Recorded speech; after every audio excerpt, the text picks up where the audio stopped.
ஆன்மீக நண்பர்கள் அனைவருக்கும் என்னுடைய அன்பான வணக்கங்கள். தமிழ் மாத ராசி பலன். மார்கழி மாதம்.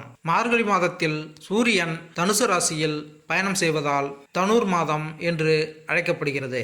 குளிர்காலம் தொடங்கும் மார்கழியில் நவகிரகங்களின் பயணத்தால் மேச ராசி முதல் மீனராசி வரை 12 ராசிகளில் பிறந்தவர்களுக்கு என்ன பலன் கிடைக்கப் போகிறது என்று இங்கு பார்ப்போம். மார்கழி மாதத்தில் சூரியன் தனுர் ராசியில் சஞ்சரிக்கிறார். மார்கழி 29ஆம் தேதி மகர ராசிக்கு இடம் மாறுகிறார். செவ்வாய் விருச்சிக ராசியில் அமர்கிறார். செவ்வாய் 12ஆம் தேதி தனுசு ராசிக்கு செல்கிறார். புதன் விருச்சிக ராசியில் அமர்ந்திருக்கிறார். 23ஆம் தேதி தனுசு ராசிக்கு செல்கிறார். குரு மேசராசியில் இருக்கிறார். சுக்கிரன் துலாம் ராசியில் நிற்கிறார். மார்கழி 10ஆம் தேதி சுக்கிரன் விருச்சிக ராசிக்கு மாறுகிறார். சனி கும்பராசியில் அமர்கிறார்.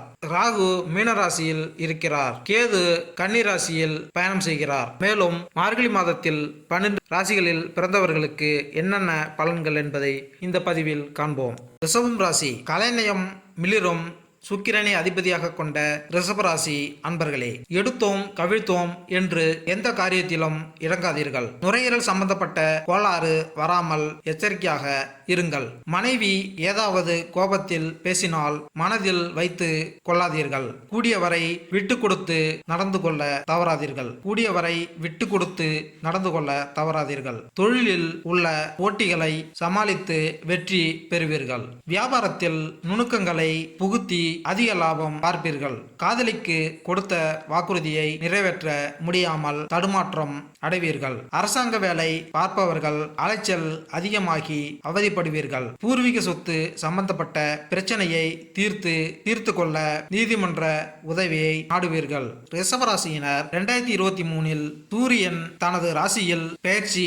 மார்கழி மாதத்தில் உங்களின் பிடிவாத குணம் வெளிப்படும். சில வழிகளில் தேவையில்லாமல் செலவு செய்ய நேரிடும். இந்த மாதத்தில் கடினமாக உழைப்பு உங்களை ஊக்குவிக்கும். உங்களின் நிதிநிலை முன்னேற்றத்தால் உங்களுக்கு ஆடம்பர விஷயங்களில் நாட்டம் அதிகரிக்கும். அதற்காக அதிக அளவில் செலவு செய்ய நேரிடும். நல்ல உணவு சாப்பிடவும் விருந்துக்கு செல்லவும் இந்த மாதத்தில் உங்களின் வேலைகளை முடிப்பதிலும் குடும்ப பொறுப்புகளை செய்து முடிப்பதிலும் புத்திசாலித்தனத்துடன் செயல்படவும். பெற்றோரின் ஆரோக்கியத்தில் கவனம் செலுத்தவும். உங்களின் உடல் நிலையில் விழிப்புடன் இருக்கவும். தனுசு ராசியில் சூரியன் இருக்கும் நிலையில் வீடு மனை வாங்குதல், வீட்டுக்கு தேவையான பொருட்களை வாங்க பணம் செலவழிப்பீர்கள். வெளிநாடு தொடர்பான வேலை வியாபாரம் செய்யக்கூடியவர்கள் லாபமும் ஆறுதல் தரும் விஷயங்களும் நடக்கும். மாணவர்கள் படிப்பில் கவனம் செலுத்த வேண்டும். பரிகாரம்: தினமும் காலையில் செப்பு பாத்திரத்தில் சூரியனுக்கு அர்க்கியம் செய்யவும்.